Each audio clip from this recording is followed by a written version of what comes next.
अरे बहू, बात करने का मन नहीं होता तो हजार बहाने क्यों बनाती हो? काम काम काम। दिन भर में कितना काम करती हो? सुबह बच्चे स्कूल चले जाते हैं, बेटा भी ऑफिस चला जाता है। फिर तुम्हें घर में ऐसा कौन सा काम रहता है जो तुम दिन भर नहीं रहती हो? सुबह का खाना भी तुम्हारा जल्दी बन जाता है, तो पूरे दिन काम क्या करती हो? बिना मतलब के जब देखो तब हमें सुनाती रहती हो कि काम कर रही हो, काम कर रही हो। अब माँ जी को मैं क्या जवाब दूं? उनको तो ये ताने रोज के हो गए थे। उन्हें कैसे कोई समझाए कि जिस घर में दो छोटे बच्चे हों, ऑफिस जाने वाला पति हो और काम करने वाली इकलौती मैं हूँ, उस घर में मैं भला फ्री कैसे रह सकती हूँ? लेकिन माँ जी का साफ साफ कहना था, जितना भी काम होता है वो गांव में होता है। गांव में शहर के हिसाब से घर बड़ा होता है। यहाँ खेतों का भी काम होता है, चार लोगों का आना जाना भी लगा रहता है, परिवार भी बड़ा रहता है। पूरे दिन काम करते करते निकल जाता है। और शहर में तुम अपने पति के साथ अकेली हो, ना कोई आने जाने वाला है, ना खेत का काम है, और ना ही इतना बड़ा घर है कि पूरे दिन साफ सफाई करती रहो। अब इसके आगे मैं माँ जी को क्या जवाब देती? सो की सीधी एक बात, उनको मेरे काम दिखाई ही नहीं देते थे। एक दिन माँ जी ने मेरे पति आर्यन से भी इनकी शिकायत कर दी।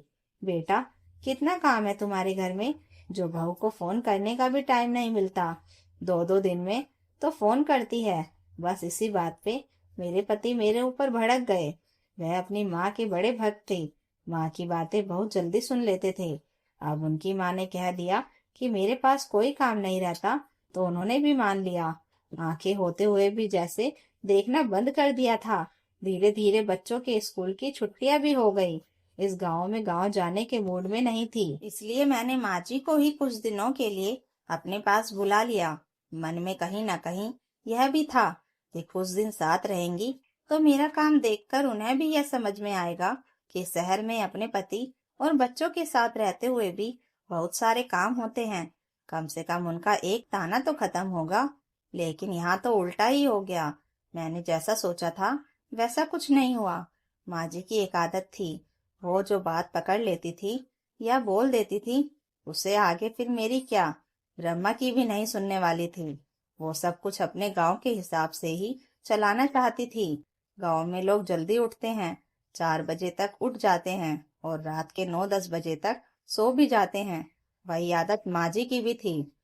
माँ जी चाहती थी कि मैं सुबह सुबह 4 बजे ही उठ जाऊं, घर की सफाई करके नहाकर पूजा करके 6 बजे तक फ्री हो जाऊं।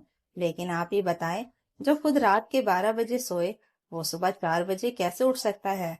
मेरे पति भी देर से आते थे, 10:30 बजे तक। आने के बाद खाना पीना, फिर बर्तनों की सफाई में टाइम तो लग ही जाता था। फिर उसके बाद सोने में 1.5 घंटा और लग ही जाता था। लेकिन माँ जी को मेरे रात के सोने से कोई मतलब नहीं था।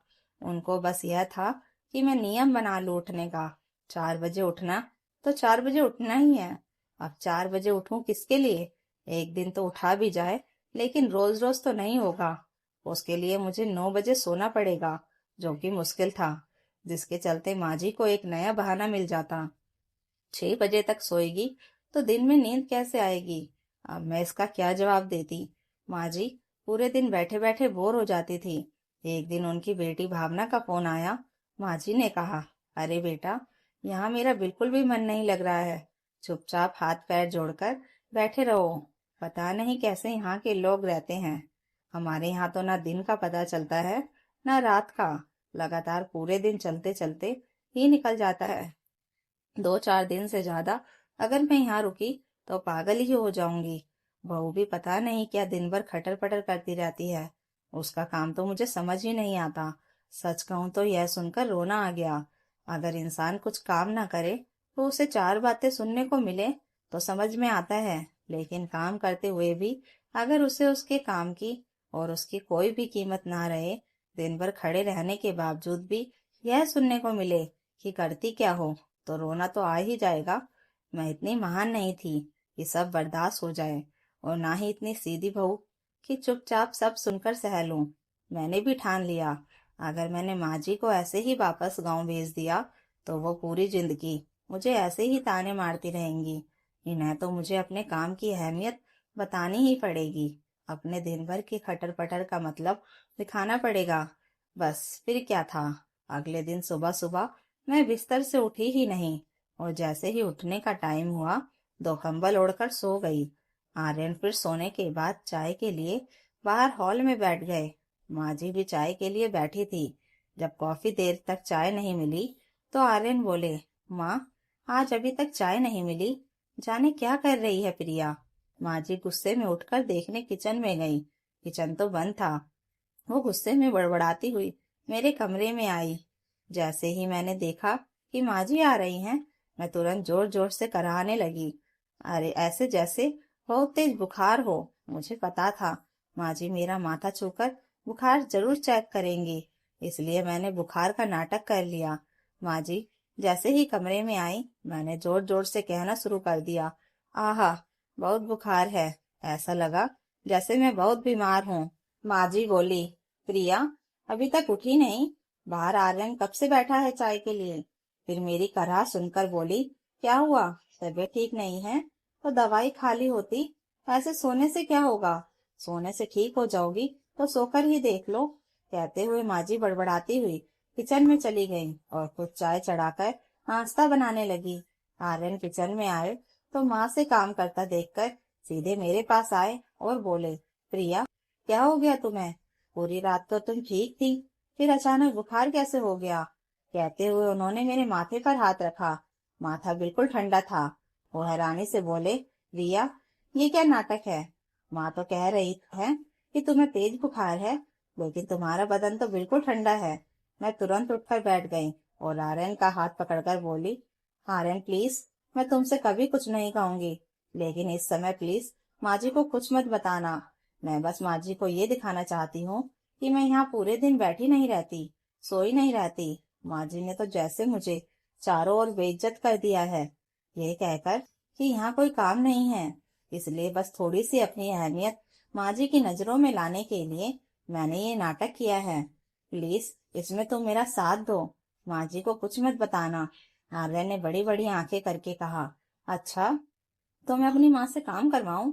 मैं थोड़ी गुस्से में बोली, ठीक है, मत करवाओ, मैं जाती हूँ। फिर आगे घर में जो भी महाभारत होगी उसकी जिम्मेदारी तुम्हारी होगी। बस 2 मिनट की बात थी, 2 दिन शांत नहीं रह सकते। आखिरकार आर्यन मेरी बात मान गए और उन्होंने माँ जी को कुछ नहीं बताया। अब सारा काम अकेले माँ जी को ही करना पड़ता था। पूरे घर की सफाई, झाड़ू पोछा, बर्तन, कपड़े, बच्चों को नहलाना धुलाना, उनका होमवर्क करवाना, टिफिन बनाना, सुबह सुबह उन्हें तैयार करके बस स्टॉप छोड़ना, फिर दोपहर को वापस लाना, आर्यन के लिए ऑफिस का टिफिन देना, सारा काम माँ जी के ऊपर आ गया।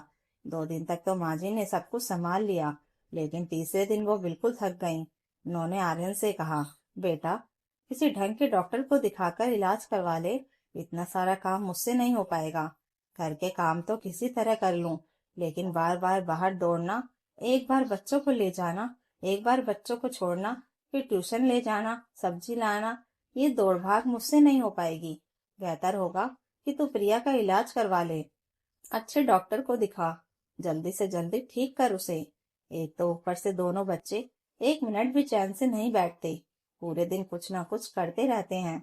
आर्यन ने कहा, माँ, दिन भर काम ही क्या होता है, खाना तो सुबह ही बन जाता है, साफ सफाई भी हो जाती है, फिर पूरे दिन ऐसा कौन सा काम करती हो जो थक जाती हो और तुम्हें आराम करने को भी नहीं मिलता। बच्चे तो बेचारे चुपचाप बैठे रहते हैं, वो कितना परेशान करते होंगे तुम्हें। आर्यन की ये बातें मेरे सामने ही माँ जी को बोली गई थी। उनकी बातें सुनकर माँ जी को कुछ बोलते नहीं बना। वो चुपचाप मेरा चेहरा देखने लगी। मैंने मुस्कुराते हुए कहा, माँ जी, 2 दिन में तो आपको समझ में आ ही गया होगा कि मैं दिन भर करती क्या हूँ और मेरा खटर पटर क्या है। अब तो आप ही मानती हैं ना कि बच्चे वाले घर में काम चाहे गांव हो या शहर भर हो, घर ही होता है, काम होते ही हैं। घर में सिर्फ खाना बनाना और सफाई ही नहीं, बहुत कुछ होता है। मेरी बात सुनकर माँ जी कुछ नहीं बोली। बेटे के सामने वो खुद को बहुत शर्मिंदा महसूस कर रही थी। उस दिन के बाद से माँ जी के मुंह से कभी यह सुनने को नहीं मिला कि दिन भर करती क्या हो।